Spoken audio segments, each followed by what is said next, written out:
Is it on? Okay. I want to get paid the same as a man, and I think you understand that. So, if you become president, will a woman make the same as a man, and do I get to choose what I do with my body?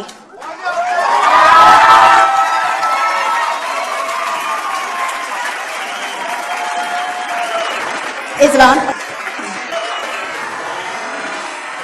You're going to make the same if you do as good a job. Jarrett Maupin gets his weapon. You might recognize him as a high-profile organizer in the minority community. Just last month, he led marches on Phoenix Police headquarters after an officer shot an unarmed man. We want his badge. We want his gun. We want his job. Today, he accepted an invitation to look at things from the other side, agreeing to go through a force-unforced training session with the Maricopa County Sheriff's Office. A call of two men fighting. What's going on today, gentlemen? What's going on today, gentlemen? What do you want? What's happening here? What's wrong with you? Back up. Huh? What are you doing, man? Hey, he shouldn't approach me. He shouldn't approach me. He shouldn't approach me. He shouldn't approach me. What happened in there? Yeah. What are you doing? You just shot him? I didn't understand how important compliance was, but after going through this, yeah, my attitude has changed. Can you really call it a culture? For example, we've got some people who speak Spanish in Canada, but we don't live in a Spanish culture. So some rapes happen, but we don't live in a rape culture. We don't live in a culture that supports rapists. Of course we live in a rape culture. Of course we do. This is a rape culture. What we live in today is a rape culture. And that's what needs to stop. Then what does the media and our politicians do to help rapists? More lenient sentences, a slap on the wrist, which happens all the time. Okay, give me some examples of that.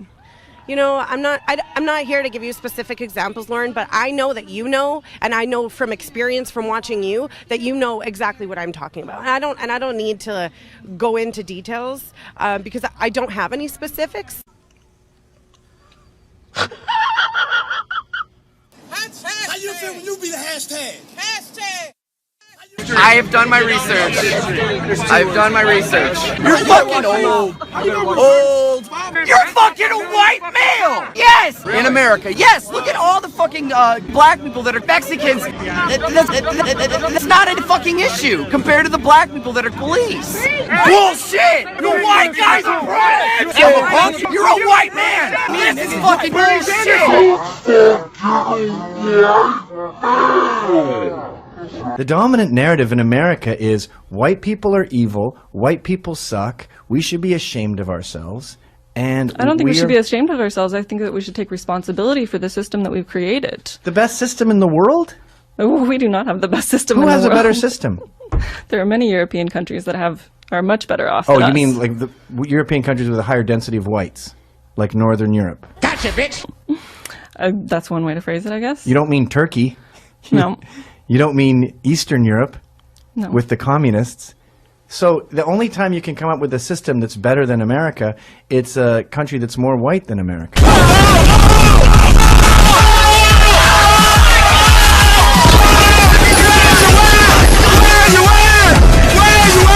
Smoke weed every day. Fucking right in the pussy. You don't mean Turkey. Hold up. Hey. For my niggas who be thinking we saw. Take this opportunity, if you all saw me on Facebook, I'm that bitch that was gonna flame y'all, and I'm sorry to say that you claim that this is free speech, but in actuality, I have a point of view that you may or may not respect, and you did not allow me to have a platform to do that, so I'm taking... I can't. I think... Do you have a question? I do. My question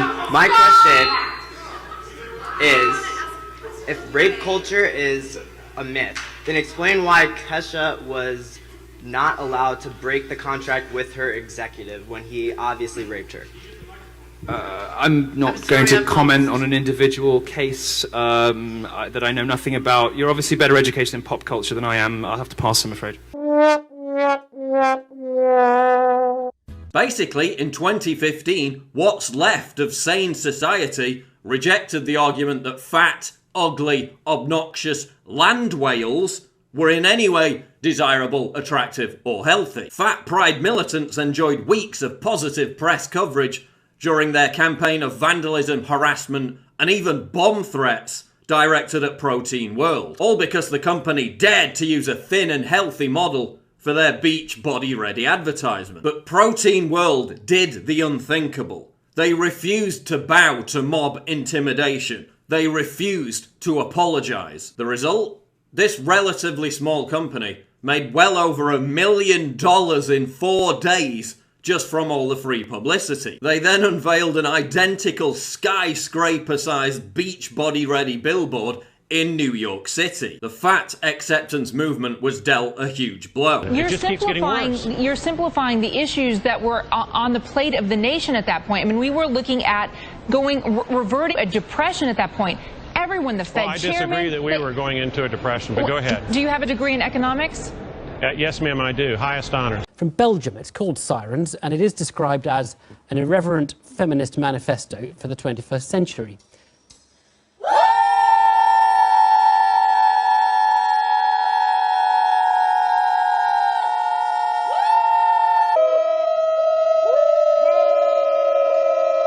Allah Akbar! Allah Akbar! Allah Akbar!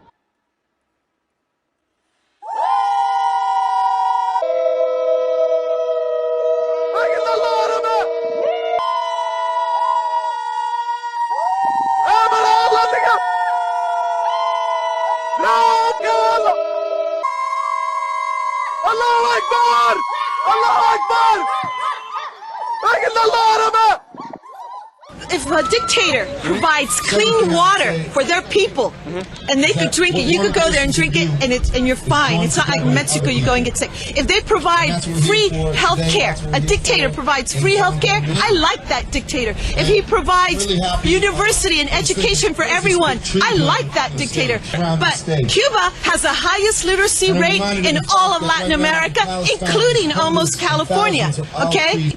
You guys came here and genocide a lot of people, right? Because that's what you like. You like to invade countries and kill everybody, right?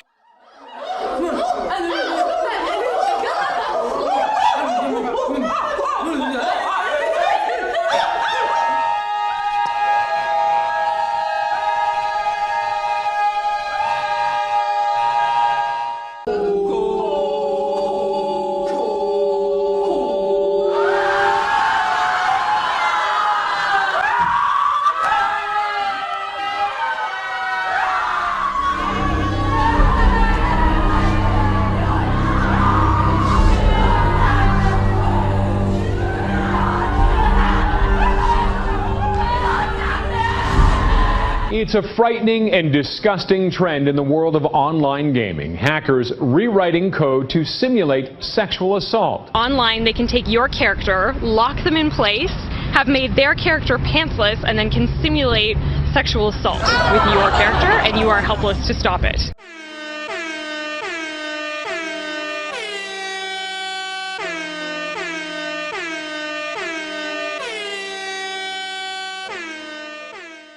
The graphics are so good, this attack is eerily realistic, but this is virtual rape. Hackers rewriting codes and hijacking online video games like Zombie Apocalypse and Grand Theft Auto. The vile scenes are then posted to YouTube.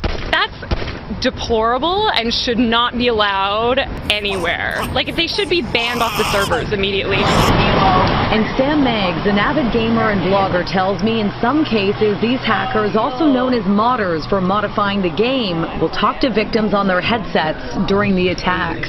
When you can hear the person on the other end who's saying these things directly to you and they're saying them directly to you, that's a whole other level of harassment, really. It is certainly something that we would be interested in hearing about if people have experienced it. In this scene, a dog has been modified to do disturbing things, and Detective Sean Marshall, who investigates cybercrimes, tells me this new trend is hard to label. Are there charges that could come along with this? We do investigate cases where people are being bullied online or being extorted online. Sam Meggs stopped playing online over a year ago because of what she calls a misogynistic mentality that already exists in the world of gaming. And she says these new rape scenes only illuminate that. It's violating, it's triggering for people who have survived assault in the past. It's a visual representation of all that terrible verbal stuff that you get as a woman online.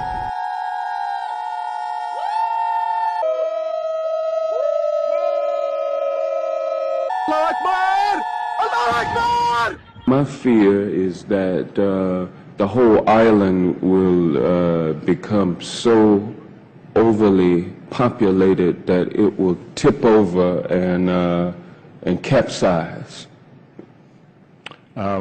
We don't anticipate that. Hello, Clementine. You're fantastic. It's lovely to hear someone else who's as enraged about the way things are as I am. I feel quite enraged often. It's nice to have a justification for that. My question is... You don't need me to tell you to be justified in your anger, by the way. You are justified in it. You only need yourself to tell you that. Professor Melissa Click was caught on tape calling for muscle to silence members of the press attempting to cover the story. You need to get out. No, I don't. You need to get out. I actually don't. All right. Hey, who wants to help me get this reporter out of here? I need some muscle over here. Donc si je vais sauter aujourd'hui, c'est pour prouver à tous les hommes qui n'ont pas choisi de filles ou de femmes pour ce défi que les femmes aussi ont assez de courage pour sauter dans l'eau et ont assez de cran. Voilà. Bon, quand je parle de sauter dans l'eau, c'est pas un petit orteil, hein, mesdames, hein, c'est sauter entière dans l'eau comme des hommes. Voilà, j'en profite aussi pour faire passer un message. Si je saute aujourd'hui, c'est aussi pour lutter contre les inégalités hommes-femmes qui persistent dans notre société actuelle. Donc à mon tour, je dois choisir 3 personnes qui vont devoir sauter dans l'eau. Sinon, elles vont devoir me payer le restaurant. Donc forcément, ces 3 personnes seront des femmes, comme je suis là pour défendre les femmes. Donc ces 3 personnes seront Élise Bove, Elodie Darras et Julia Minet. Voilà, donc je n'ai qu'une chose à vous dire.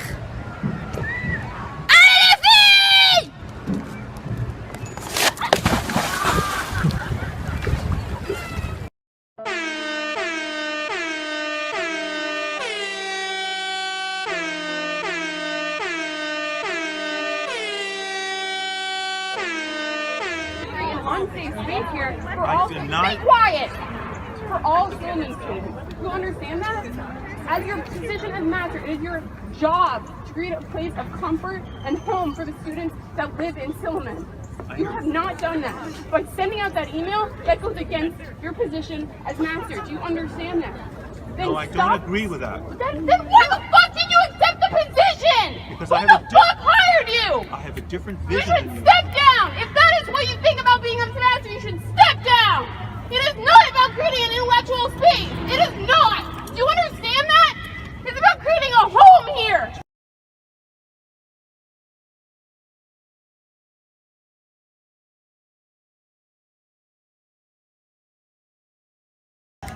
You are not doing that! You're supposed to be our advocate!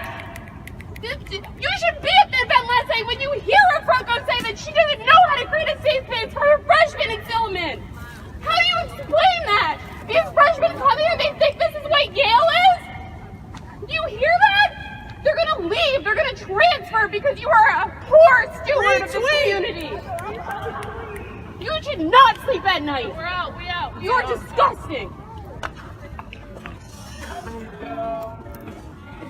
When you're against people, then people don't want to vote for you. But if you're for people like LGBT, African American, Hispanic American, etc., women and their privacy and leaving them alone when they need to be left alone and helping them when they need to be helped, like here in South Carolina. Look at Barack Obama. He won Virginia twice, almost won North Carolina twice, lost it barely the second time. And South Carolina, Mitt Romney only won South Carolina with 53, John McCain with 52. That's a changing South. Those old white people, they're going to die someday, and who's going to be there to replace them? People that want you to be for them, not against them. You know, Jimmy, maybe you should run for office. It's a pretty good rant you had. So it's not exactly a fandom. I'm not a fan of video games. I actually had to learn a lot about video games in the process of making this. In In dozens of third-person games with playable female characters, the character's butt is brought to the forefront, and that's where the player's focus is directed. In Batman Arkham City, for instance, the player's gaze is drawn to Catwoman's behind. I'm not a fan of video games.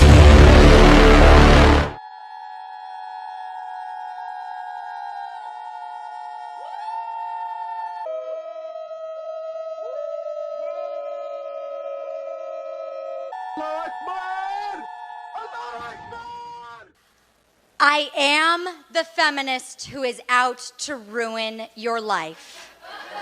I am the feminist who is ruining your perfectly respectful marriage by suggesting Audre Lorde to the book club that your wife attends. And yes, I am the one who convinced her to get that shorter haircut that you pretend to like but don't really like. I am the feminist who is pushing your daughter down the slippery slope of sluthood by giving her a high five when she says she keeps her own supply of condoms. And incidentally, I've tried to turn her bisexual-gay by recommending some dental dams. Yes, I am that hysterical feminist who demands trigger warnings on scenes of rape and violent sexual conduct. Yes, I am that militant, man-hating ball-buster who insists on opening the door for you just because I made physical contact with it first. I am that ice queen cunt who responds to your street-side compliment with her most frigid, "I didn't need your comment." I am out to infringe upon your rights and freedoms and extra room on the subway bestowed upon you for having a penis. I am absolutely a threat to your way of life. It's a Twitter war turned trial for a Toronto man who was arrested for allegedly harassing two women on the social media site.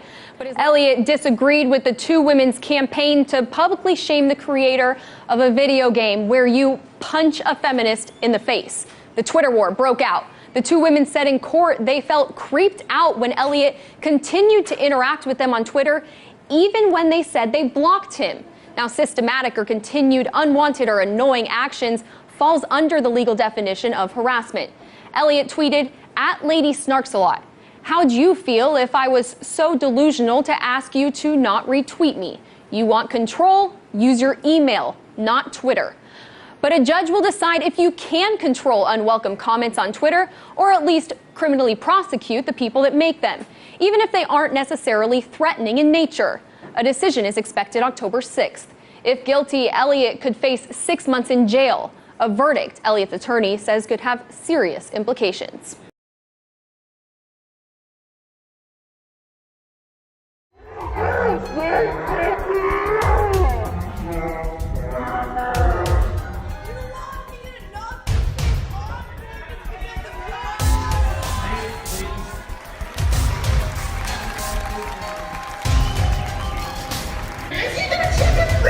That's not going to happen. You know, you can learn something from a real lady for once. I hope these guys weren't paying 23% more than me. Why not consider the possibility, the radical notion, that you could be wrong? We want an open conversation of ideas. You guys can't be one of those enough to literally wait 10 minutes from the point when we open the floor.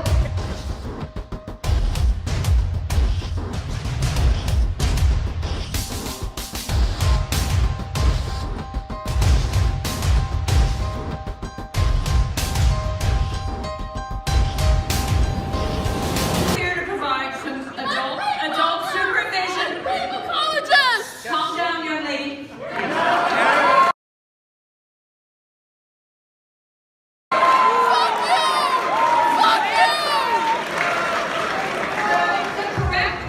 The correct word for contemporary third wave campus feminism is not cancer, but madness. Future historians are going to look back at what excluding women of color.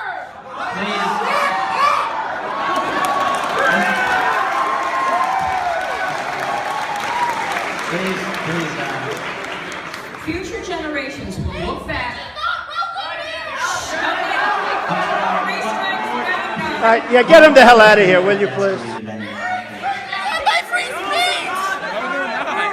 You have to obey the rules of the venue. But this is free speech if you're so concerned. Not free speech. Please keep your comments to the Q&A section. Keep your hate speech out of this campus! Keep your hate speech out of this campus! Keep your hate speech out of this campus! Keep your hate speech out of this campus! Utter madness.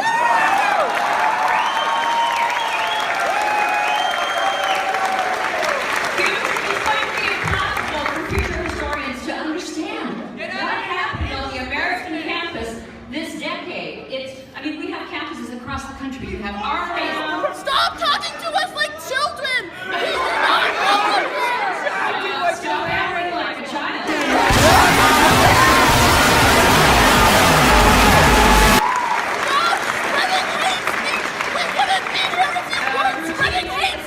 What I'm talking about, speakers are not only disinvited, but when they're invited, people come in to disrupt. They don't want others to hear. Get the fuck out of here!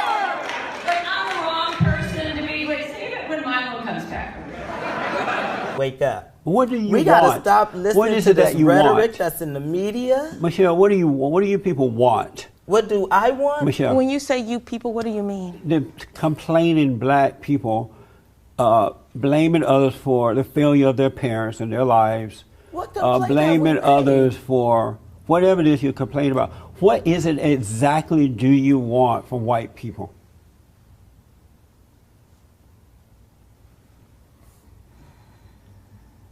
First of all, I'm just going to take a breath. And I'm trying to find out what you want. What's your nationality? American. Are you white? I'm black American. Oh, okay. What do you want?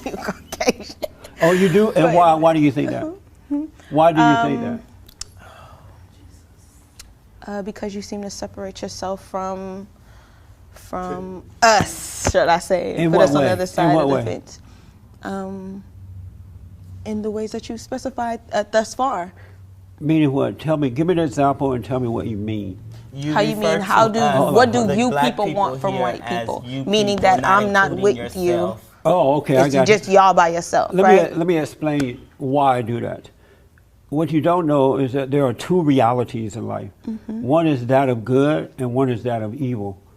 And now that I've been able to overcome evil, I don't identify with angry, evil black people. I identify with other blacks and others who are on the side of good.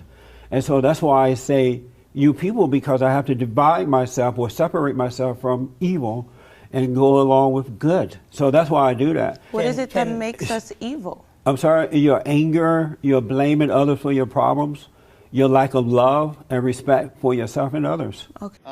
Sir, the court believes you represent a danger to the community. This appears not to be an isolated incident. The court notes the strength of the case against you.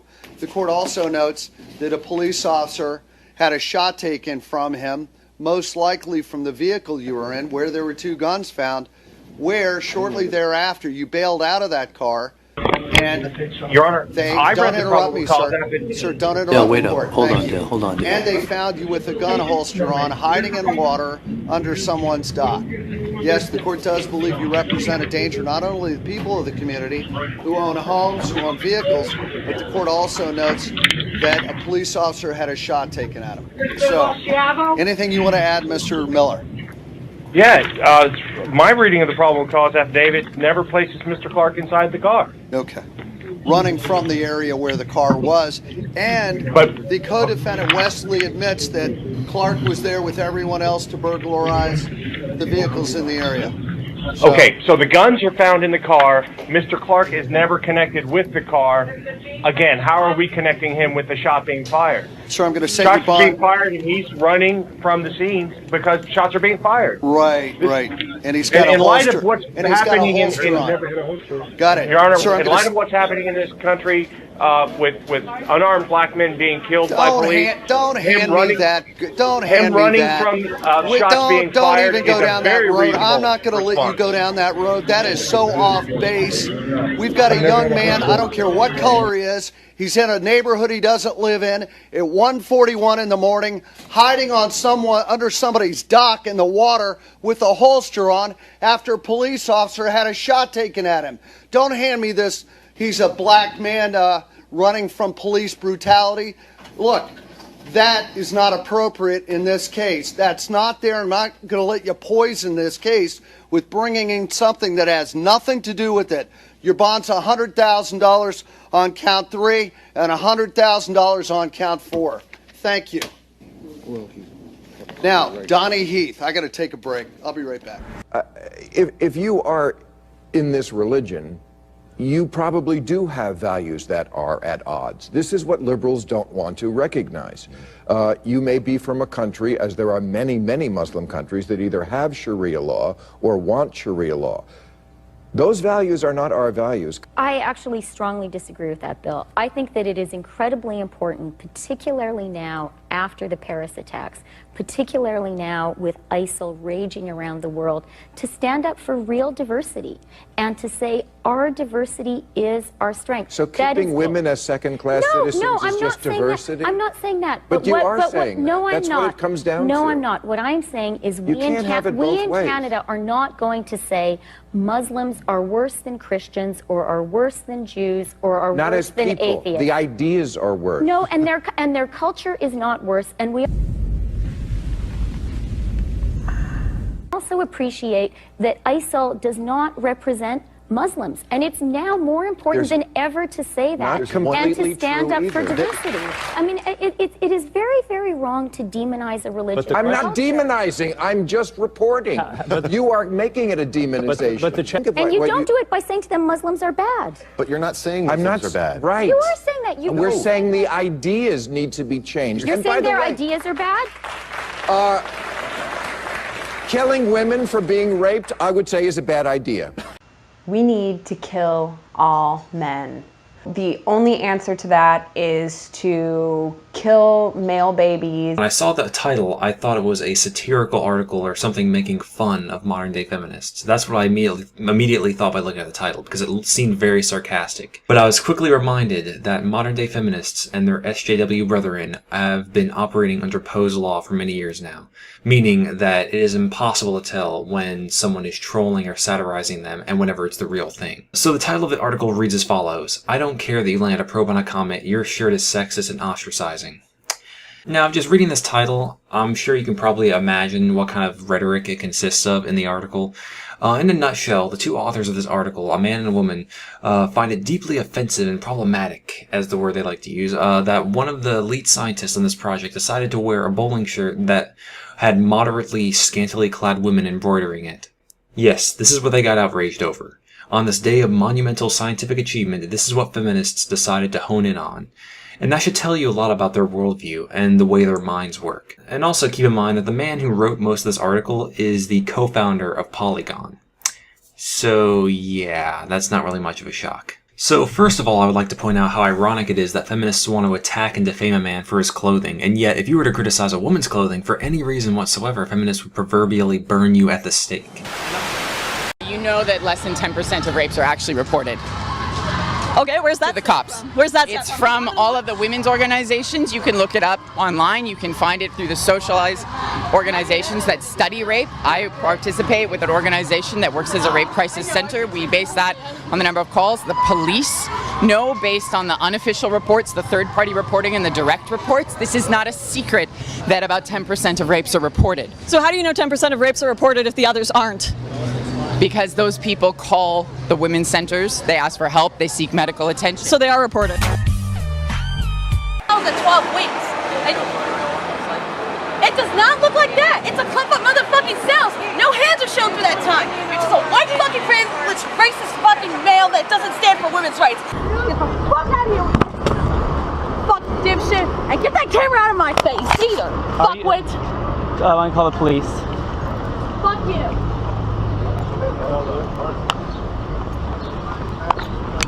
Will, Riley. Hold on a second. Fuckwit.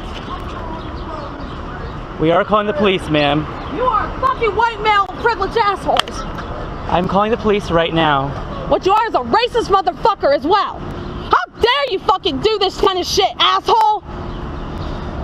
You're being videotaped. We will return this to the police. Which is what white people are. They're fucking aliens. They're fucking parasites. But let me say this, black people cannot be racist. They're fucking soulless. Knowing who Jordan was, I believe he would want me to offer forgiveness. Although I know I may struggle with that endeavor for the rest of my life, it would be what Jordan would want. On behalf of Jordan and myself, I will pray for forgiveness for both of you. And no matter what sentence the court imposes today, these defendants will have to answer to God. God's got this. I'd like to say sorry to the families of Ayanna Jones, Michael Brown, Eric Gardner, and I want to apologize to them for not being able to get justice for their loved ones who was murdered in cold blood. And in respect for the peaceful protest, I want to say hands up, don't shoot, Black Lives Matter. That's it, Your Honor. Very familiar. It's not about the chromosomes within our both know nuclei. Yeah, go ahead. Chromosomes don't necessarily mean you're male or female. Gender. With gender of course. Identity. Go ahead. No, so especially, but even so, you have a thing like Klinefelter's syndrome. So you don't know what you're talking about. You're not educated on genetics. Would you like to discuss the genetics? Or no, what are your genetics? So I'd stay away from the genetics and back to the brain scans. You cut that out now, or you'll go home in an ambulance. Yeah, that seems mildly inappropriate for a political discussion. No, I know. Well, but wait, to be fair, you're actually being kind of rude. And that's not fair. I'm sorry, it's not rude to say that someone who's biologically a male is a male. Someone who's biologically male is a male. There it was. There I was thinking it was just me that had a problem, but it turns out it's the air conditioning that's sexist. I know. So many women in our office have the exact same problem. You know, we just sit there absolutely freezing at our desks trying to type. You can probably tell I've got a cold right now, which I blame all on the AC. And so it's just so actually quite nice to see this research. It's just such a relief to know that there's actually proof that this is happening, that women, you know, do feel the cold more than men, and that the AC in offices is normally regulated more for a male's temperature than a woman's. One of the biggest problems is that often in offices it is men who control temperatures. You know, that's just something I've found anecdotally. And because majority of the men in offices seem to be absolutely fine with the temperatures, you know, women kind of just sit there on the corner feeling absolutely frozen, and, you know, often like actually nothing's being done to help them. And, you know, it might sound like a bit of a silly, light-hearted issue, but actually it's really uncomfortable being freezing at your desk every day. Take it from me.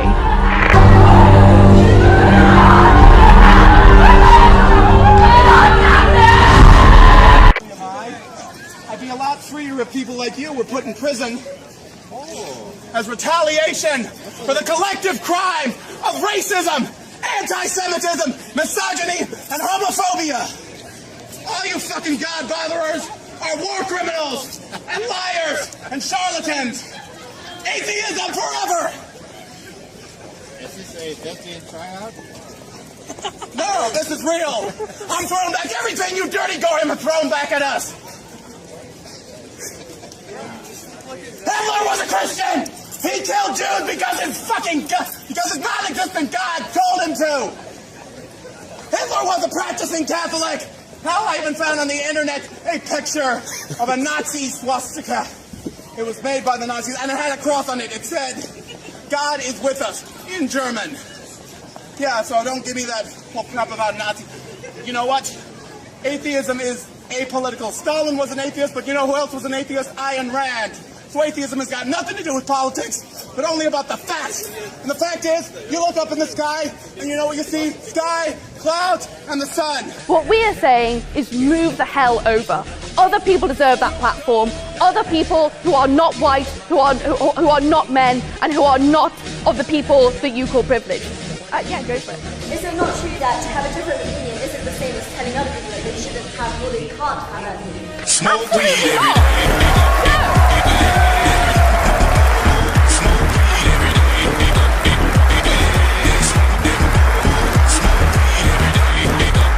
In your opinion, what's the cure to our westernized kind of idea that it's okay to catcall at women and that sort of thing.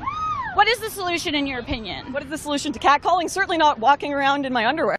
Are you a bigot towards conservatives?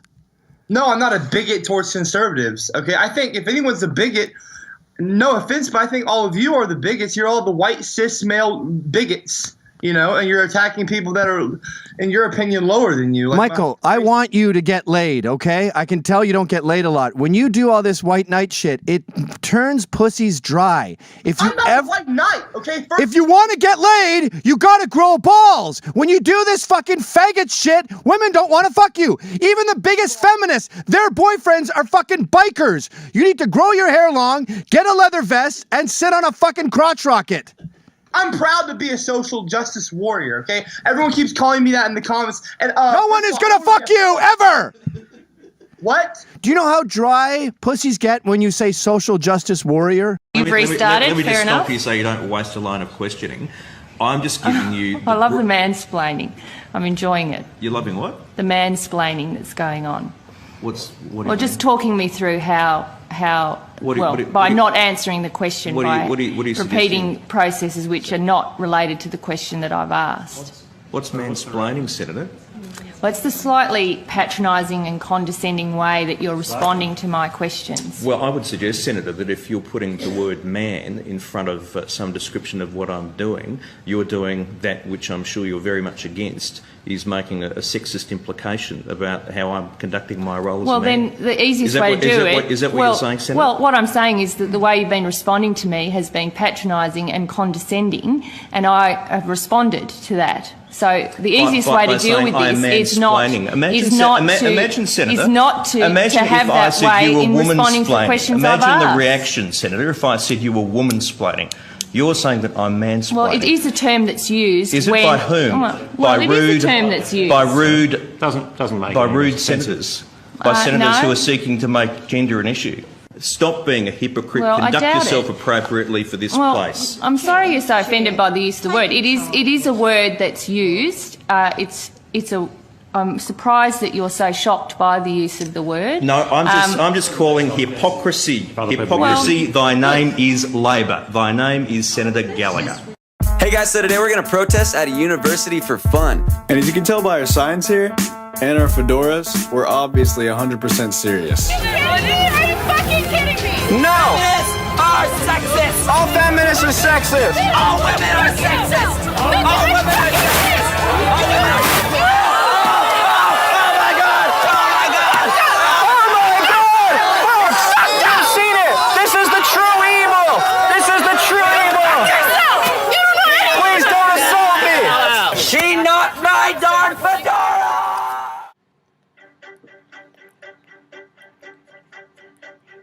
I coined the term womanist. Females, those guys tryna diss. I am a true feminist. I am Alice Walker. You and me have equal pay. I fight for it every day. This was the second wave, and now we're on our way. Owning property. Women educated. Freedom from domestic violence. And the right to vote, baby.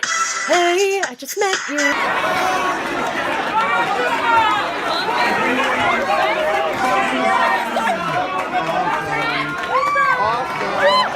The students then made a video attempting to justify their actions, but once again failed, with the video having over 4,000 dislikes before it reached one single like. Single women in general are making less than men. Here's another thing that's never occurred to you. Have you ever considered the possibility that Mima is lazy? No, she's not lazy. She actually worked a day job, a night job, and a weekend job. What's she doing right now, though, besides sitting on her ass making sweet tea for a fucking beta male ginger sphere? Mima got 5 hours of sleep a night for 30 years. She got 4 or 5 hours of sleep. She raised 3 children on her own because my grandpa was a deadbeat loser. Yeah, well, that's the tragedy here, is the lack of men in the family. And I'll take your hit with Mima's hard work. I'll assume you're not lying. But for the most part, single moms are lazy. And it's a really shitty thing to do to a kid. What? Become a single mom knowingly. Most single moms are single moms by choice. And look what they create. My grandpa Look at you. was a terrible person. He was also... Look in the mirror. Grow a fucking beard and wear a camel hat. You're in Georgia. First of all, I have a beard, okay? No, a beard. Not a gorilla mask. All right, bye. I've had enough of you. Yeah, peace, asshole. Fuck you. Fuck you. Grow a fucking nut.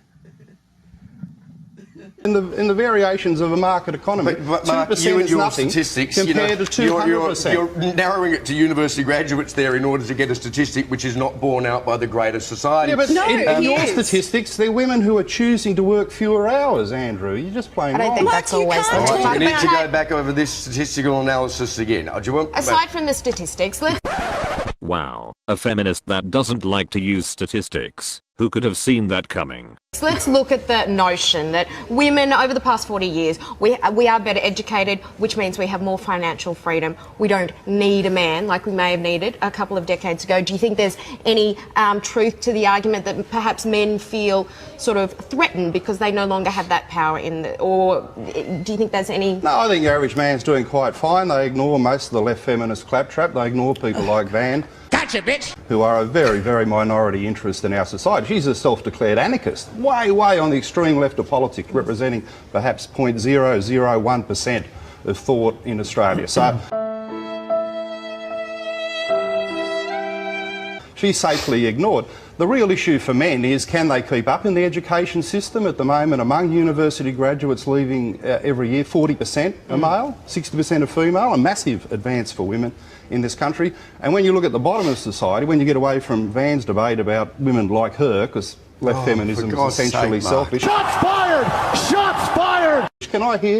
Can I speak, Andrew, without you being a participant? Are you a participant in this show or a host? Are you a professional host or a participant? I'm trying to get to the bottom of the issue, but you try and insult the other guest. Are you the host of this program, professional and cool? You should declare what you're doing at the beginning of the segment. You should declare your interest at the beginning of the segment. Because I can tell you the viewers had a gutful of you having a bet each way. Why don't we try and keep away from personal attacks? Can I defend myself, please? Shut the fuck up, you'll speak when fucking spoken to. XDDDDD. Self, please, or is a man going to speak over me? Oh, you're trying to speak over us. Yes, you are speaking over me, Mark. You're proving... Feminism is cancer and I'm triggered. Now, I've known you for 20 years. No, you haven't. I'm a stupid cunt. I met you when I was an undergraduate at the University of Wollongong. Well, you know for a fact I'm from a working class family from the suburbs of Sydney, and I write about that in my work all the time. You have to deal with the fact, Mark, that your position is the extremist one. I'm from the suburbs. I'm state school. I'm University of Wollongong, and I'm a feminist commentator who's pointed out the fact that women are discriminated against in this society. Let's talk about those trains and the need for safe carriages. Van, can you just give us a moment? On a train when you were a teenager? Because I was. Excuse me, Van. I mean this with respect to all of you, but I think feminism is cancer. At this stage. The train about 20 years ago, the practicality on the 11:30 Mark, train. good on you with your personal attacks. Good on you, mate. Good to see you sticking to the topic again. Well, I am sticking to the topic. It just shows how little you know about the practicalities of life in the suburbs, because the idea that I don't live in a suburb, I live in a cloud, Mark. No, you live in cloud cuckoo land, absolutely. So look, the point is that if you're on the 11:30 train out of the city and there's a women's only carriage and you're a bad bloke who wants to do damage, well, you go straight in. So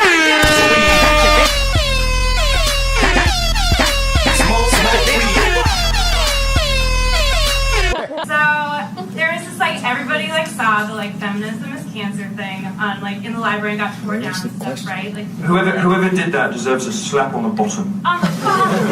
Horrible behaviour. Oh my goodness. It's funny, and then I saw so the news about Breitbart, so they had this video and it was would you rather have your child be a feminist or have cancer? And it's whoa. Yeah, the students at Michigan did that. It was funny. Yeah. So and they promoted it, but it's funny. So my freshman year of high school, I was diagnosed with cancer, and I had Hodgkin's lymphoma. I had stage 4 cancer from my neck down to my pelvis. So that's where all the tumors were. But I'm also, and I hate to break it to you, I'm a feminist too. So would you tell your what would you tell my parents when I was diagnosed and almost about to die? Would you be I'm so sorry that you also believe in equality of the sexes? That's sucks. Oh, I see. Well, I would quote my favorite rapper, and I would say, if you can take a dick, you can take a joke. Oh, wait.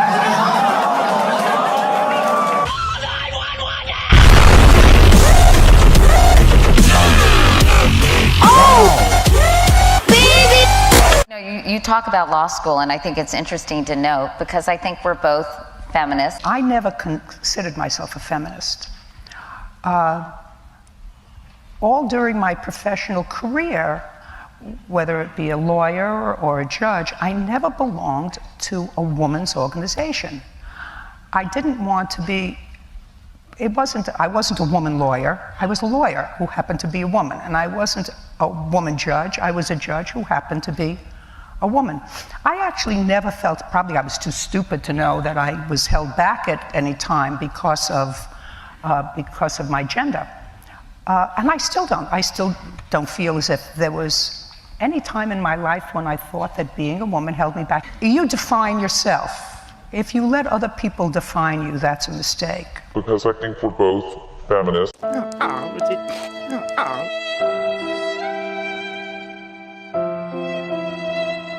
Studies that are coming out now, Cornell, 2015, women going into STEM subjects have a 2-to-1 advantage over men going for the same jobs. Fewer women do apply, but they all get the jobs. You've got to have had the degree, you've got to have done STEM, you've got to have the A-levels, the GCSE, and then the degree. Yes, and when women choose to do that, they have a 2-to-1 advantage over men in the workplace, and they get paid less than academics. When they choose to do it, yes. But you have to decide, in England, you have to choose at 15 if you're going to do sciences or not. And at 15, women and girls aren't encouraged to do so. So yes, they're more likely to, but the amount of them doing it is vanishing, well, not vanishing, rare, quite rare. Again, you have to explain, if you believe that the number of women in STEM subjects is too low because women are not being encouraged to do science subjects, there aren't enough women in physics and maths and philosophy, you have to explain why women dominate biology, why women dominate medicine. Because of the girly sciences. What does that mean? They're the sciences that are more linked to caring professions. I don't think you should make generalisations like that. Some people find that kind of offensive. So that clearly shows that she doesn't like. Well, I never said she was consistent, but she did write an article in the wake of the Charlotte Proudman issue, and there was a lawyer who decided she didn't want to be a lawyer anymore, she wanted to be a Guardian columnist, so she made a name for herself by complaining that a man had said she looked nice. Well, I'm sorry, love.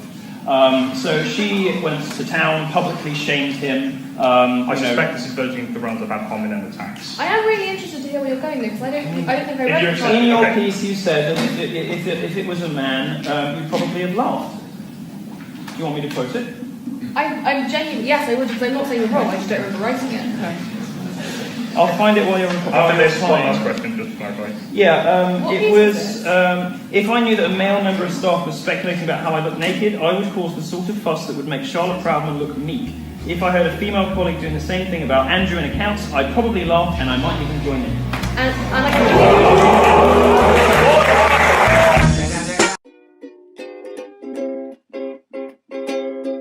When you walk into a room and mostly everybody's white, privilege!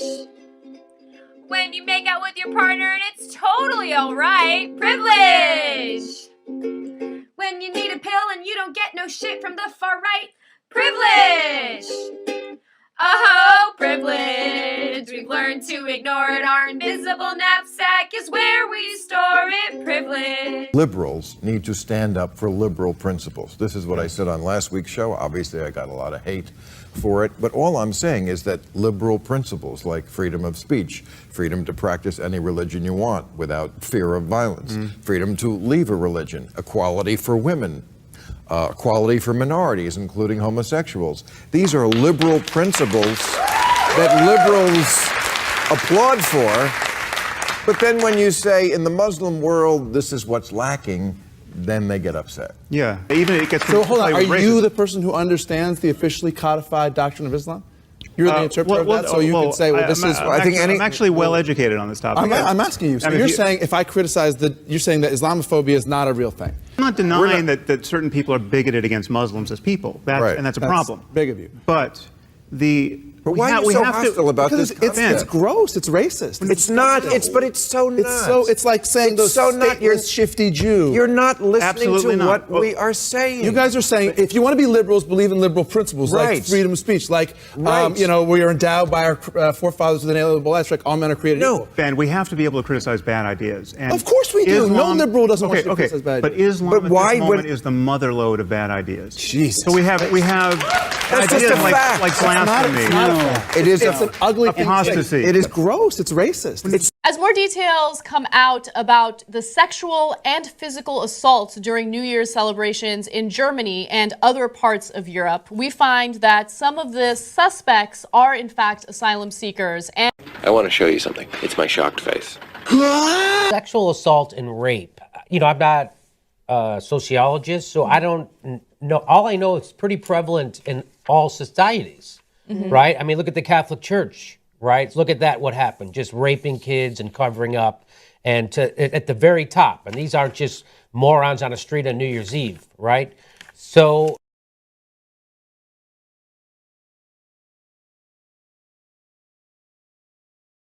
in fact, the Kaiser Foundation said that they did a survey. 1 in 5 women will be raped or attempted raped while they're in college. Right. Oh, it's an epidemic on college campuses.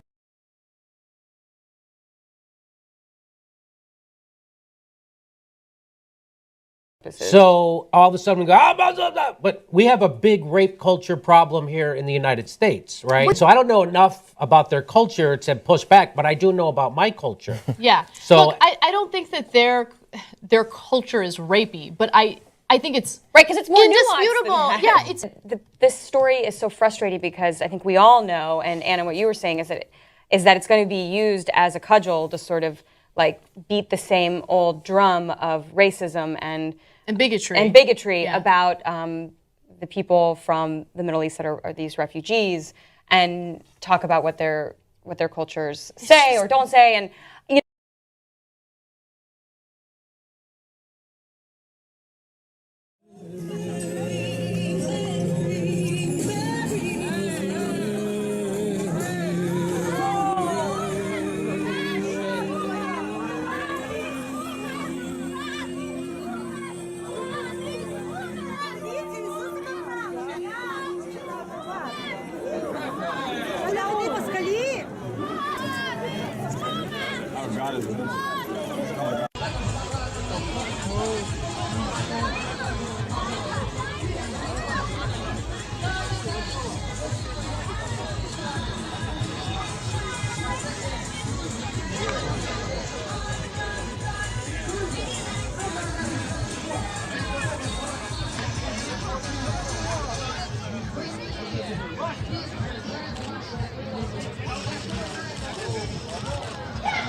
Michel Platini, Jurgen Klinsmann, Didier Deschamps, Iker Casillas, and now a topless feminist has lifted the European Cup.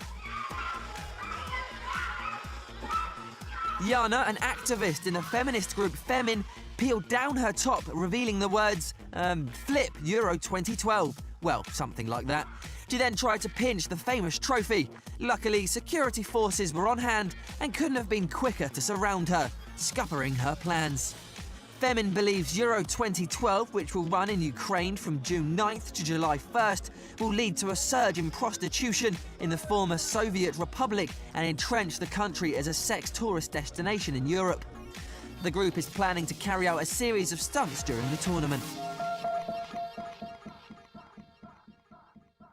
Feminist famous topless protester talking Belarus president were bear hugged by police. Free radical famous protesters were bear hugged and arrested in the Ukraine after holding a topless protest against the visit of President Lukashenko of Belarus.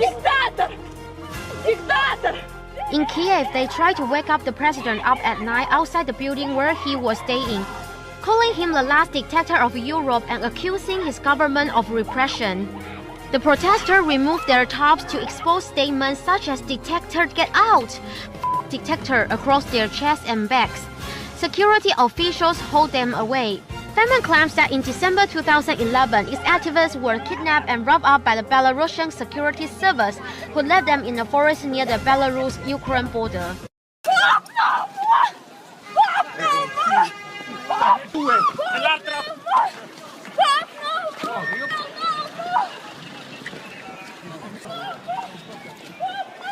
No, portate in trucchi.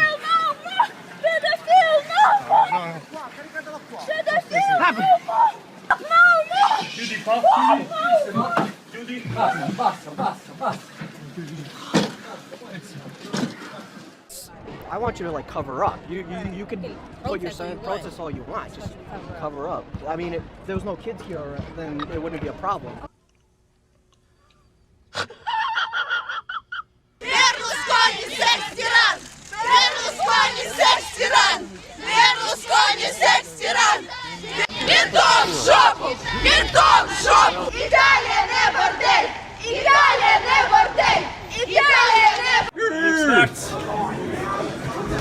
You have to get a degree in college. Stop getting in the doorway.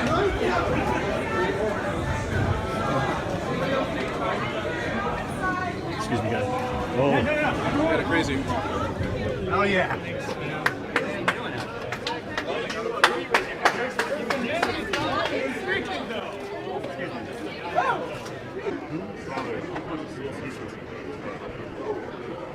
Wait, you were trying to block people, but now you're coming through? I didn't say I was blocking anyone.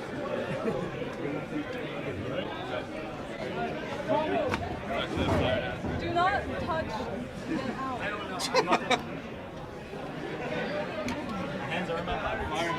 I'm gonna walk in front of someone and then tell them not to touch me. That makes about as much sense.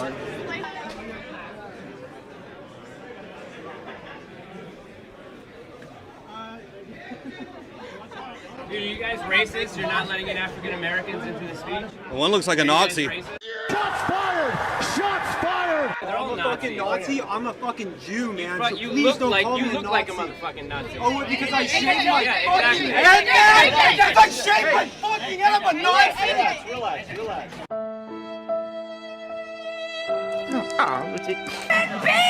I do not stand with this!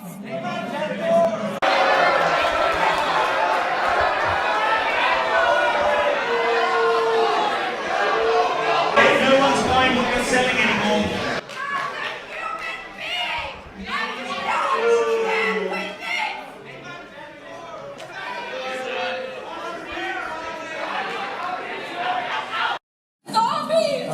Oh, we should film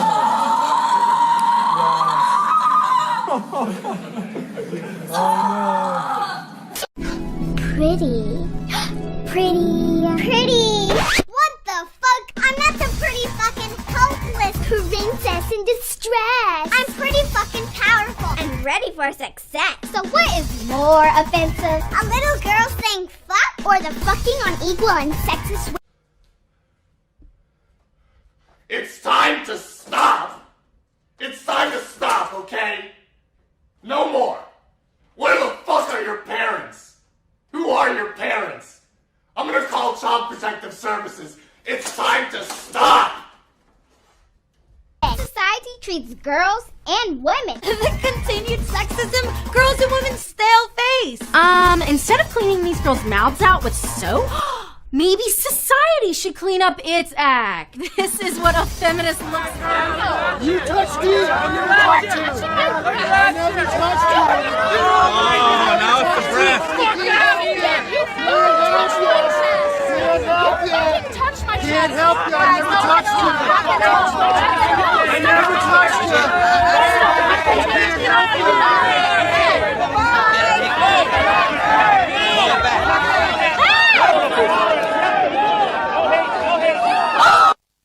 That poor old man just got punched and he can't hit back because she's a girl. Oh wait, I forgot she wants gender equality. Gotcha, bitch! And I'm extra nice, you know, extra gentleman. I'm extra just like, oh, you're beautiful and you deserve the best. And she told me I was too nice. I couldn't believe it. It wouldn't work because I was too nice. That was the ultimate stab in the back. Stop giving these bitches all the attention. So you need to start checking these bitches. We gotta start saying fuck these bitches, man. If you fucking with a cool female, that's all good. But if you fucking with a bitch, you need to break her ass and shake her ass. Break her ass and shake her ass. Break her ass and shake her ass. Pink. He loves pink. And like his favourite dress is the black one with pink flamingos on it. You could be forgiven for mistaking this toddler for a little girl, but 2-year-old Max Price is actually a boy. Max's parents are raising him gender neutral. So what happens when you say alleged rape and rape actually does happen? What are we doing when we treat women like that? I don't understand. You can't put someone in prison if you haven't proven them guilty of something. So then how do we prove everyone guilty of stuff? There are convictions, there are charges. When you say alleged rape, you're not believing the victim of said rape. You know, we put alleged as a word. So are you saying that we should just believe women right away when they say they've been raped? We have to believe any rape victim. Joining us now is someone who was protesting outside the Ferguson Police Department when those 2 officers were shot last night. Ivory Nett is with us. Ivory, there's a couple of, I've talked to a lot of people on the ground, including people that were there last night. And there's 2 different stories that have emerged. One is that the shot came from behind the crowd, which brings up the issue of whether or not a high-powered rifle with a scope was used. And others say, well, no, maybe it came from the crowd. What can you tell us? Well, I was basically right there at the crowd, so I can definitely say it did not come from the crowd. But this is what you have here. There's a situation that happened back in August when Mike Brown was killed, and that was the first action that happened. Then you have a reaction what happened, which was last night when the police officer got shot. I'm not saying it was right. Ivory, no, you should be saying it's wrong, because you know we now have the Department of Justice under Eric Holder. We now have the grand jury. We have eyewitnesses, many who happen to be black. They testified to the fact that, and the evidence showed, and the forensics showed, we have Mike Brown robbing a store, intimidating a clerk. We know he fought for a cop's gun. We know he charged at a police officer. So you're acting as though this is, well, to be expected after Mike Brown acted the way he acted. I think the story here is you shouldn't act that way and people shouldn't be shooting cops. I don't hear you saying that. Why not? The thing is, you have no evidence that he charged anybody in the store. We do. We have witnesses that testify. Listen. Okay. There are also witnesses that testify Mike Brown had his hands up. So you look at the facts first. And the fact remains is there was an altercation on Canfield. The altercation happened between Darren Wilson and Mike Brown. Mike Brown, with the forensics showed, there were bullets with the hands. I don't know how, I'm not a scientist, but the facts remain. And but with the cops getting shot last night, that was not right. But that was not right for Mike Brown to be dead. 4 hours left, 4 hours on the ground. But so you know there's an action and there's a reaction. Let me ask you this. Let me read to you. I'm sure you didn't read the 87-page report from Eric Holder's Justice Department, did you? I haven't, but enlighten. You haven't. Let me help you, and I'm going to read some of it for you and some of it for our audience, because this is what Eric Holder's Justice Department found out. Witness accounts suggesting that Brown was standing still with his hands raised in an unambiguous signal of surrender when Wilson shot Brown are inconsistent with the physical evidence, are otherwise not credible because of the internal inconsistencies, or are not credible because of inconsistencies with other credible evidence. In contrast, Officer Wilson's account of Brown's actions, if true, would establish that the shootings were not objectively unreasonable under the relevant constitutional standards governing an officer's use of deadly force. Multiple credible witnesses corroborate virtually every material aspect of Wilson's account and are consistent with the physical evidence. Let me translate that for you. So Eric Holder's Justice Department, after investigating it all these months, said the witnesses corroborated and the forensics corroborated and the evidence corroborated the officer's story, and you still believe otherwise. Why don't you believe Eric Holder's Justice Department? Sir, it sounds like your head is a one-way street, so I'm going to take you to Canfield. I'm going to take you to the St. Louis community, how we feel about this. So you don't care what up. the facts are. You don't care what the evidence says. No. The fact remains is Mike Brown was laid down on that ground for 4 hours. You keep repeating yourself, but the evidence is that the witnesses said because that was a fact. That was a fact. That was a fact, sir. So you have to listen to the fact. All right, here's a fact. Did he rob a store? Did Michael Brown rob a store, sir? He did. Did he intimidate a clerk? He did. Did he fight a cop for his gun? He did. Did he charge an officer? According to the Justice Department, he did. How do you know? How do you know? Because of witnesses and forensic evidence presented in the case that you obviously didn't read. And now 2 cops are shot, and you're trying to compare this. We're on live TV right now, so present that to the world. Can you do that? Can you? I know you. Can you present that to the world? You need to educate yourself and maybe read the evidence in the case. Read the grand jury testimony, which you haven't read, and read the Department of Justice report. Put the facts on television. Right, let me go back to Steve Harrigan.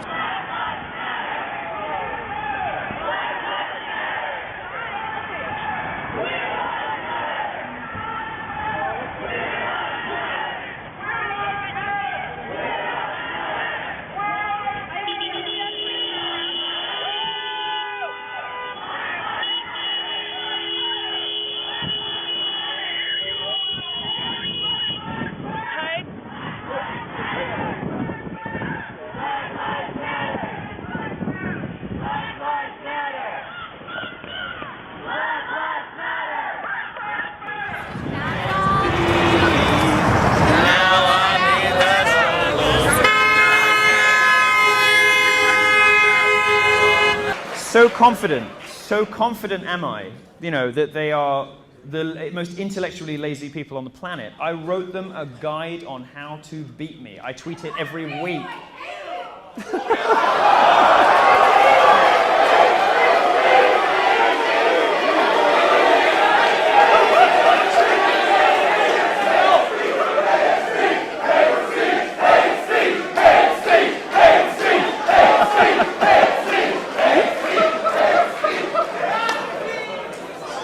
And this is this lovely inversion that I'm seeing happen, which I love so much. This lovely inversion of what the left has done to us for so long just shows how empty and platitudinous the crap they shut us down with is,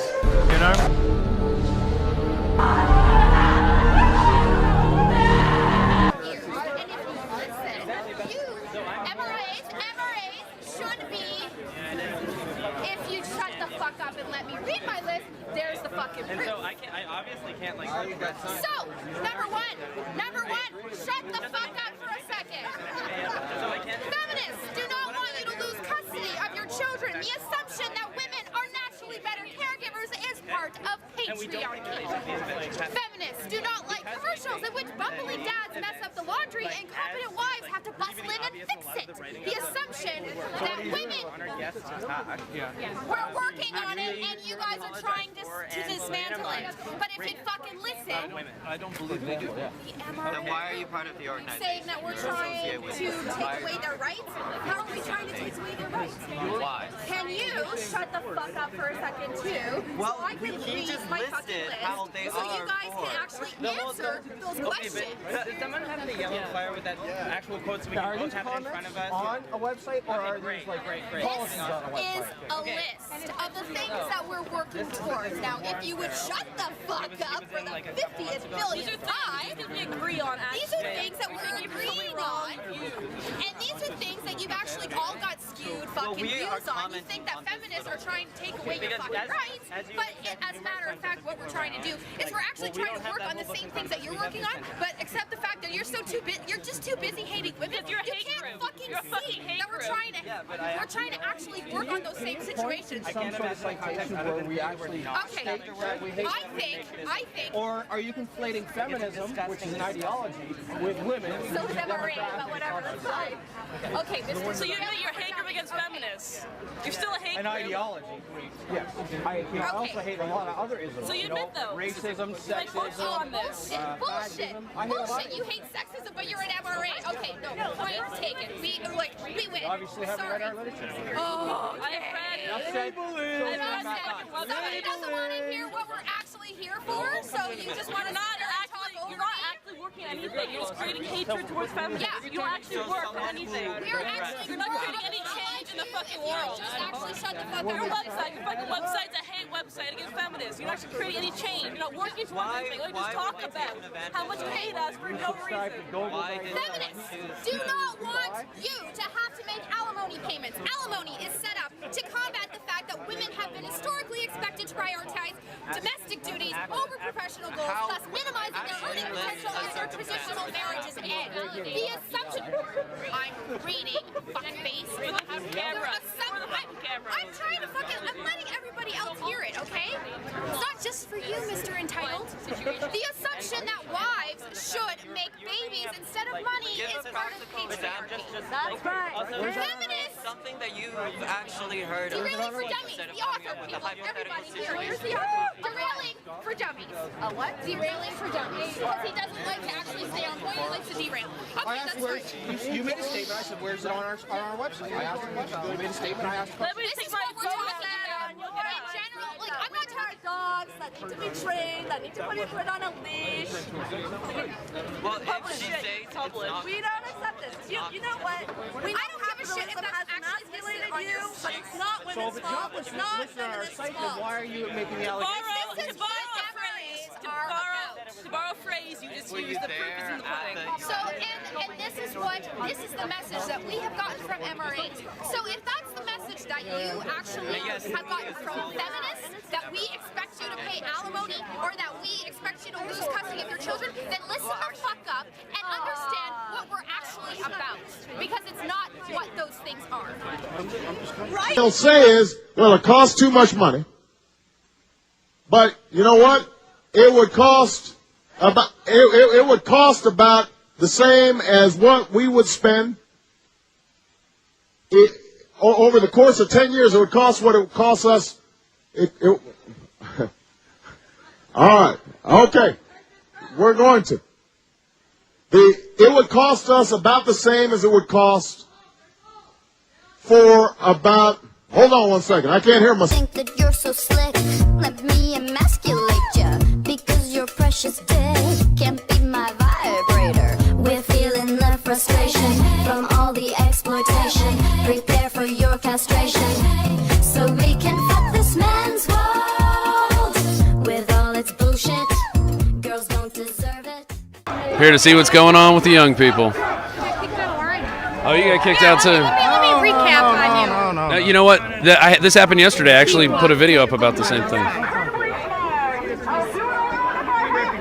Yeah. You're in our space.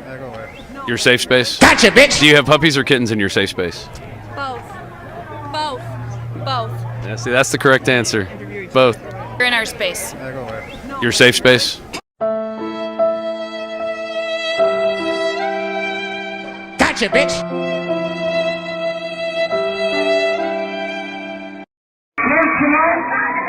We're not turning fingers at these kids. We say, Lord, we're the men. We drop the ball. Because we pray for...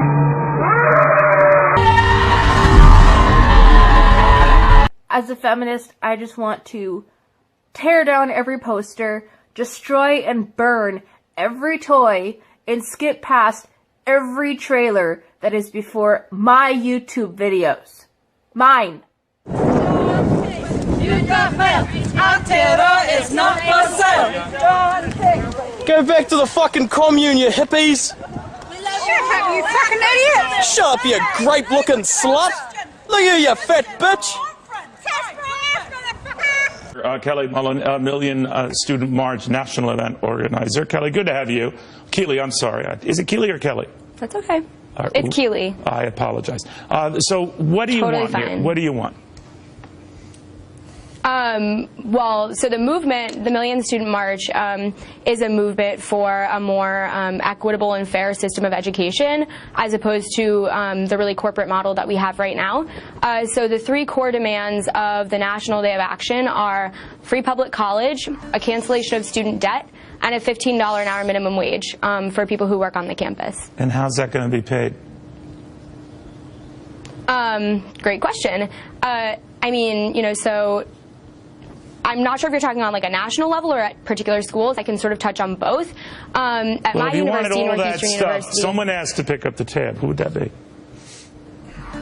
the 1% of people in society that are hoarding the wealth and really sort of causing a catastrophe that students are facing. I mean, we have a relationship right now where 1% of the population owns more wealth than the 99% combined. All right, so if the and 1%, Keely, if the 1% just had their taxes raised a few years ago, back to almost 40%, then to pay for the health care law, they had them raised another few percentage points. Then they had their deductions limited to raise another couple points, where, depending on the state or locality, they're pushing over about 50% in taxes. How much higher do you think? How much more do you think they should pay? I think enough until we have a system where not 1 in 2 American families are threatened with poverty. So where do they go? Let's say if you tax them, they're smart folks, these people, these 1% hoarders, right? So if they leave here, then who's going to pay for all this stuff that you want? If they leave the country. I mean, there's always going to be a 1% in the U.S. The U.S. is like the bastion of capitalism and its success, and I think Do you that, think the 1% can pay for all of this? Absolutely. 85 people in the world hold more wealth than half of the global population. No, wait a minute. I mean, Are we talking about 85 billionaires, or are you extending this to the 1% or whomever who earn a little bit north of $250,000? At what level, Keely, do you start saying you got to pay a hell of a lot more than you're paying now in taxes? I mean, I think people earning, certainly people earning over $1 million a year should be contributing to the wellness of society. If it's 50% now, let's say it's around 50% with taxes. We used to have a top rate of 90%. You think we should get back to that? I mean, I think that eventually we will get back to that. I think eventually. You're okay with that? Are some of your friends okay with that? Do some of them want to be successful themselves, and they'd be happy when they get to a level, maybe over 200,000, 250,000, they start paying 90% in taxes on that? They'll be happy with that? Absolutely. I mean, I think that Keely, people, come on, you're talking to me here. Your friends are going to be happy getting to a point in their career when they can look outside and say, finally, I'm able to pay 90% in taxes. Obviously, you know, people in your position, you know, don't want to pay 90% in taxes. I dare say, unless you're high as a kite, you wouldn't volunteer to pay 90%, right? I mean, unless you really did see a considerable bang for the buck and it was worth it, right? But a lot of the times that you realize it's not worth it, and given some of the track records we've seen with government, it doesn't always work, right? Yeah, I mean, absolutely. But the reality is we have to look at the injustice of the system as it exists right now. Then do you think maybe if everyone paid a little bit more for this, would you pay a little bit more for this, besides the rich, that to pay for that it's worth it? That you think these are good goals? People already are paying for this. No, I asked it differently. I asked you, would you, Keely, and your friends, and your mom, and your dad, and your family, would they happily pay more to provide all of these benefits you just outlined? Of course, and we already are. No. You just said to pay for some of the things you wanted, the rich should pay significantly more than they're paying right now. Now you're telling me... Yeah, that's exactly what I'm saying. Everyone's already paying. Well, they're not. I mean, now you're saying for these added benefits that you want, and they're fine benefits, don't get me wrong. You think your friends, their parents, your family would be happy to pay a little bit more to provide these guarantees and benefits. I come from an incredibly working class family, and my family is already on numerous forms of government assistance and is basically scraping by, you know, in order to get me through college. I live in a world and I see a system around me where there's a population that's doing nothing to contribute to the progression of society. Education is really the only way that we have innovation, that we have. Keely, I'm sure you sound very smart. You know what's going on. You mentioned what's going on in the world. You're probably aware what's happening in Greece and these other countries that provided all these benefits and then some, many of which you outlined very nicely here for us today. And they're going broke and they're out of money. And they don't know what to do. And their people are riding on the streets because they can't believe the money's gone. And the benefits and the promises are gone. Right. What do you think? I mean, yeah, there's a like a global catastrophe right now of complete like defunding of social services and because they defunding ran out of money. Of public, you know what happened, Keely? They just ran out of money. Yeah. Right? I understand, but there is a 1% in Greece. There's a 1% in the United States. There's a 1%. There's a ruling class in absolutely every. I don't doubt there is, Keely. I don't doubt there is, but obviously they've been trying to tap them to get money from, and they realize either they don't have the money or they hid from the money. They're gone. They're gone. Yeah. And now these countries are going bust. bust. Those people need to be accountable. All right, fine, but they're smart and they're scurrying all over the globe. So now even if they are, and that's a problem. All right, but they've done studies on this, kid. I don't want to get boring here. But even if you were to take the 1% and take all of their money, tax it 100%, do you know that couldn't keep Medicare, just Medicare in this country, going for 3 years? Did you know that? If we're to a point where the rich is paying 100% on their taxes, then we're on the road to socialism, and we're going to have a completely different type of public infrastructure. No. What I told you is that even if you took all the money from the rich who you say are getting away with murder, and you took it all away, it wouldn't support one entitlement in this country for 3 years. I don't believe that. Okay.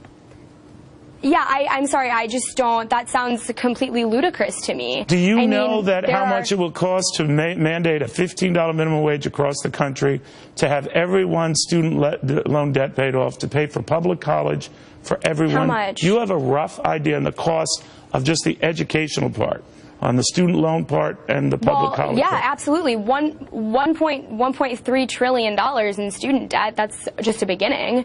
And then billions and billions of dollars. Do you know how much you get fully taxing the 1%? 100%. I don't know. Is it close to the number, the $16 trillion that we spent to bail out the banks? Hear what I'm saying, because I just want this to be a math reminder. $1 trillion, which would barely keep Medicare going for 3 years. That's one area. Even if we repositioned it to go into this area that you want, we don't have enough to do it. So you're going to have to find other means of getting money, right? Yeah, I mean, I think that that's a starting point. I mean, I think that all of these things require really comprehensive programs. No doubt. But do you fear, Keely? I guess what I'm asking you. You're passionate about this, and I admire that passion and your involvement in this, but I think you have to step back and look at the numbers that could be involved here, because they're going to be huge. Right. And a lot of those, a college behind you and institutions behind you, knowing that student debt is taken care of, it's forgiven and done, do you think any of those guys, any of those administrators, any of those schools aren't going to leap at the opportunity to gouge even more, to raise tuitions even more, to raise room and board even more? Well, I mean, ideally, if we have a big enough mass movement of people in the streets, we can actually prevent things like that from happening. I mean, that's one of the purposes. All right. We'll see. We just lost. I apologize for that, but history suggests that doesn't always happen. If you've been successful, you didn't get there on your own. You didn't get there on your own. I'm always struck by people who think, well, it must be because I was just so smart. There are a lot of smart people out there. It must be because I worked harder than everybody else. Let me tell you something. There are a whole bunch of hard-working people out there.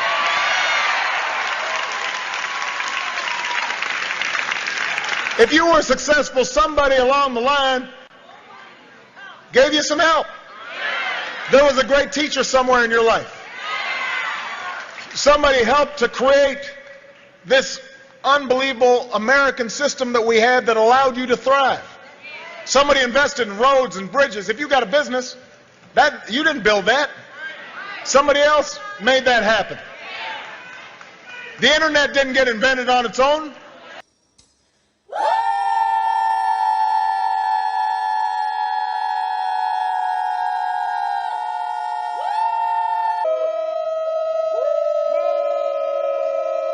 Allahu Akbar! Allahu Akbar! Allahu Akbar!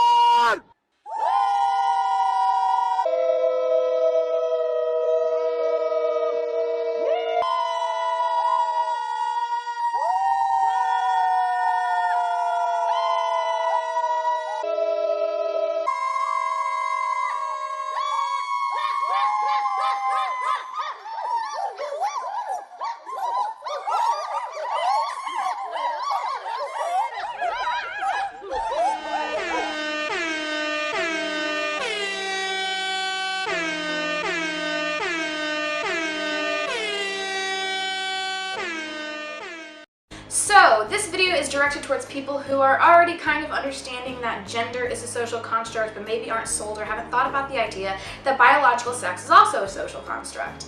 Yeah, that's right. It's a good thing these pheasants have a society that can educate the males into their biological sex.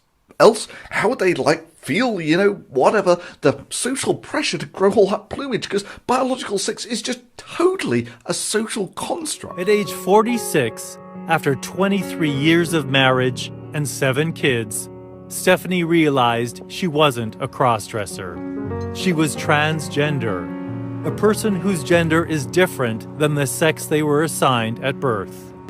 These days, she's got a job plowing snow and has a new family made up of friends and a new relationship. I'm allowed to be exactly who I am, and I don't have to apologize or make excuses why I'm different. I can't deny I was married, I can't deny I have children, but I've moved forward now and I've gone back to being a child. I don't want to be an adult right now, and I just live my life like I couldn't when I was in school. How are things in your life now? Well, I have a mummy and daddy, adopted mummy and daddy, who are totally comfortable with me being a little girl, and their children and their grandchildren are totally supportive. In fact, her youngest granddaughter, when I was 8, a year ago I was 8, and she was 7. And she said to me, I want you to be the little sister, so I'll be 9. I said, well, I don't mind going to 6, so I've been 6 ever since. But we have a great time, and we color, we do kids stuff. It's called play therapy. No medication, no suicide thoughts, and I just get to play.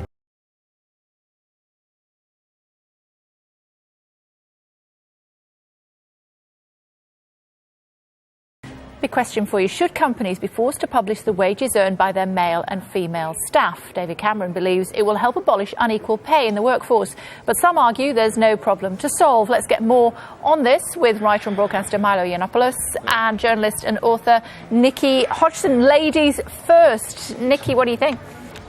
I think it's a great idea. It's brilliant that David Cameron hasn't embraced this initiative, which I actually think came from Labour originally.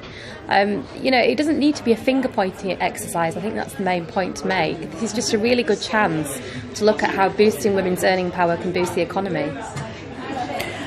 You disagree, Milo? Well, actually, I think it's a great idea, but not for the same reasons. The problem is that what most people don't realise, the gender pay gap is a sort of myth. No economist takes it seriously. The ONS figures come from broad church sort of averages across the workforce, and when you take into account the different choices women make, whether or not you include children in that, actually the pay gap narrows to 0. So I'm in favour of this only because it's going to really embarrass these campaigners who constantly tell women that they're victims and that they're suffering under this sort of patriarchal society. Actually, women and men get paid pretty much the same, to the point of a couple of percent. So I am in favour of it, but only because it's going to explode one of the most persistent feminist myths of our time, the gender pay gap. Nikki, it amounts to 0, this pay gap. No, I don't think that's true at all. I think the issue is that women tend to take, lower paid work, more part-time work. In these kinds of companies, that's not the case. But what it is going to show is how women are not very good at pushing themselves forward sometimes in the corporate environment. And they really struggle to ask for what they're worth. And that is a problem for all of us, because ultimately that, affects the economy, it affects the earning potential of these companies. Milo, the latest figures, percentages suggest that the gender pay gap currently stands at 19.1%, which means a woman on average earns 80p for every pound a man earns. Well, the Office for National Statistics figures are based on 1% of an average right the way across the industry, so they don't take into account the different kinds of jobs people are doing, so really they're effectively meaningless. But there's a very simple question that demonstrates why this the whole debate is nonsense and why the pay gap is a ridiculous sort of fabrication. And it's this: if women are doing the same work for less money, why aren't companies full of women? Why aren't employers going out actively seeking women? Well, they don't, and they don't for some of the same same reasons that women take different sorts of roles and different part-time roles. Women don't work as long hours as men do, even if they don't have children. They take longer holidays. They don't make as much money for their firms. They don't work the same overtime. So we can't really expect them to be compensated the same as men when they don't work as hard. Now, that's not, I don't mean that to sound, unkind about women. Women simply have different priorities in life. Most women want a more balanced life. They want time with their family. They want to do hobbies. They want more time away on holiday. They don't want to put in the work that those sort of obsessive, aggressive, sort of goal-oriented male professions sometimes demand. The law, for example.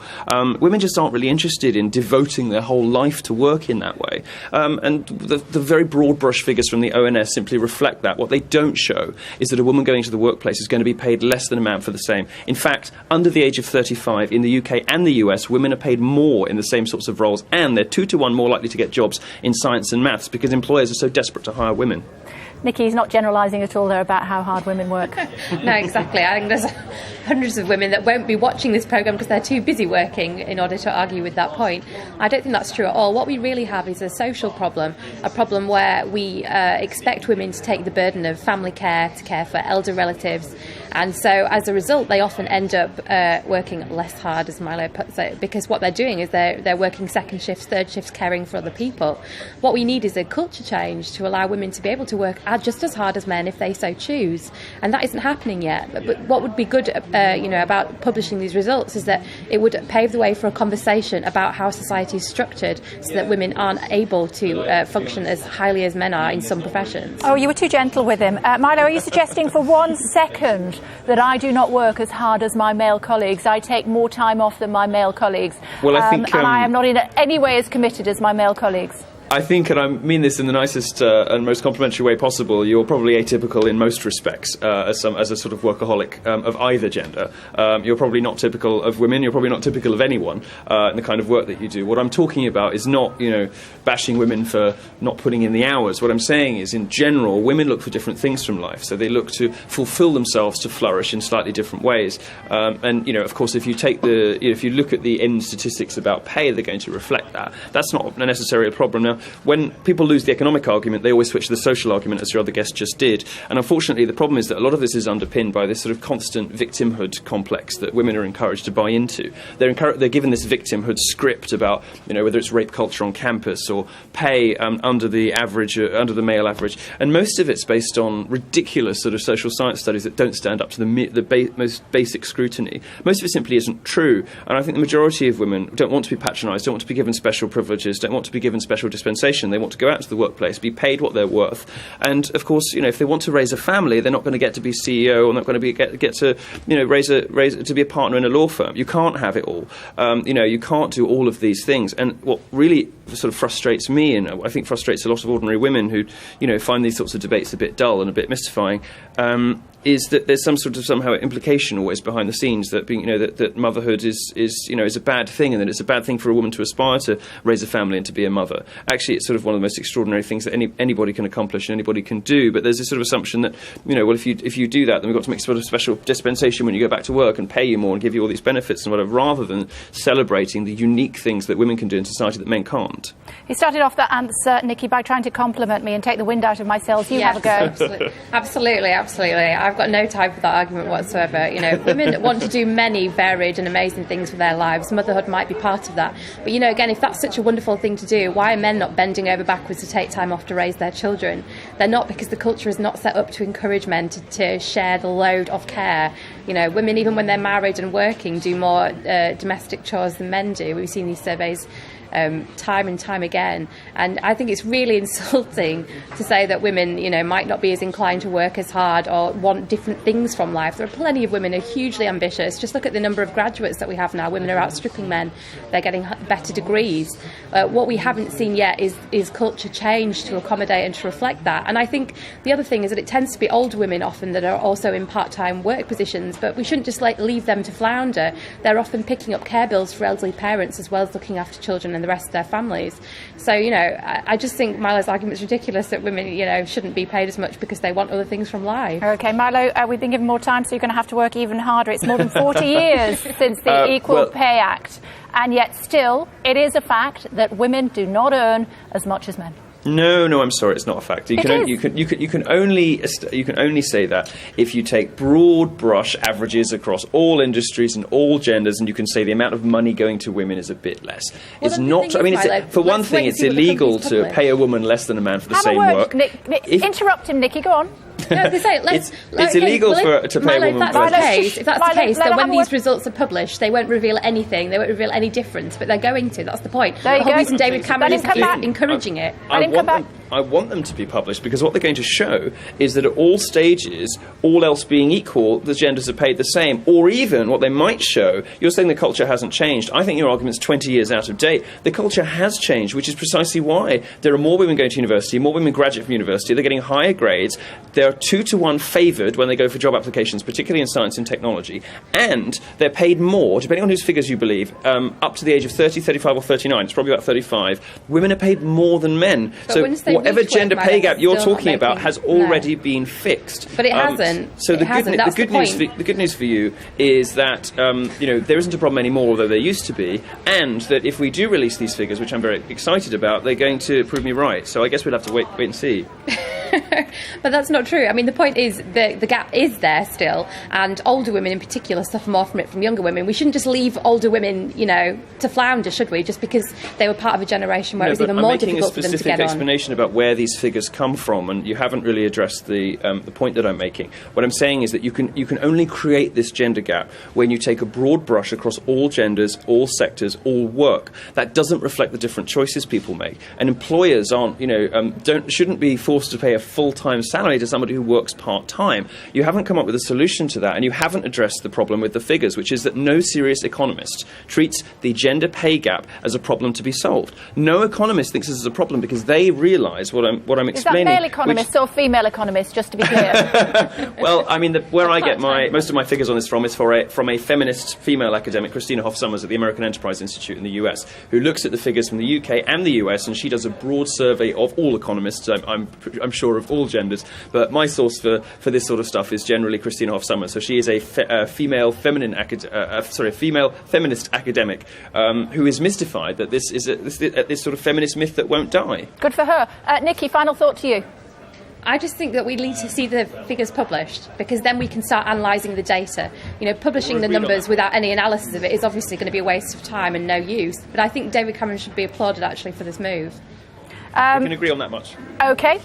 You've both worked equally hard. Both of you submit your invoices. You both get paid the same. Thanks very much indeed for joining us.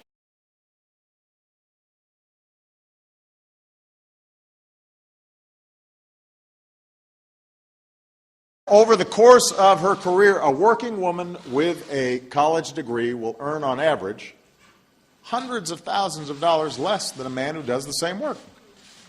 Now, that's wrong. I don't want that for Malia and Sasha. I don't want that for your daughters. I don't want that to be an example that any child growing up ends up accepting as somehow the norm. I want every child to grow up knowing that a woman's hard work is valued and rewarded just as much as any man's. So to anyone who says 77 cents on the dollar sounds pretty close to equal, I say, your math is bad. You wouldn't like it if your vote only counted in 3 out of 4 elections. You wouldn't like it if your daughters or sons went to school, but they only got taught 3 out of 4 days a week, or 4 out of 5 days a week. You wouldn't like it if you were forced to work every 4th day without pay. Men would be complaining about that. They wouldn't think that was equal or fair. So this is the 21st century. It's time to close that gap.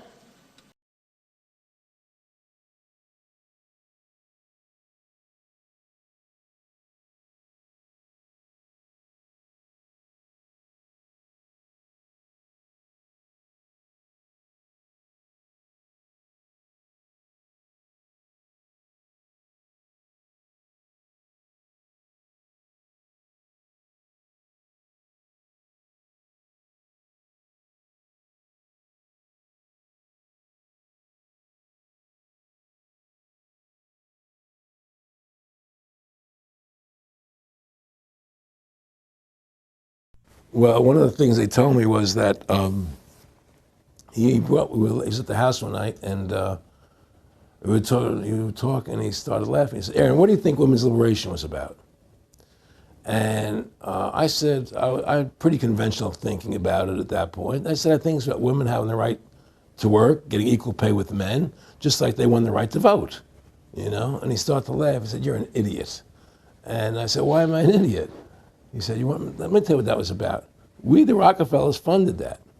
We funded women's lib, And we're the ones who got all over the newspapers and television, the Rockefeller Foundation. He says, and you want to know why? He says, there were two primary reasons. And one reason was we couldn't tax half the population before women's lib.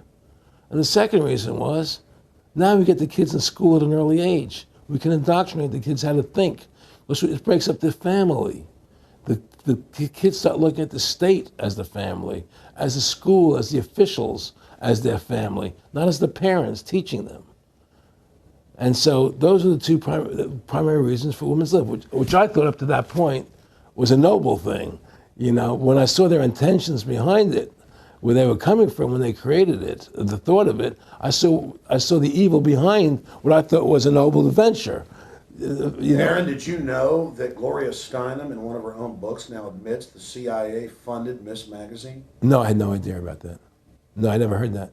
Yeah, we're going to... CIA funded Miss Magazine? Funded Miss Magazine with the stated goal of taxing women and breaking up the family.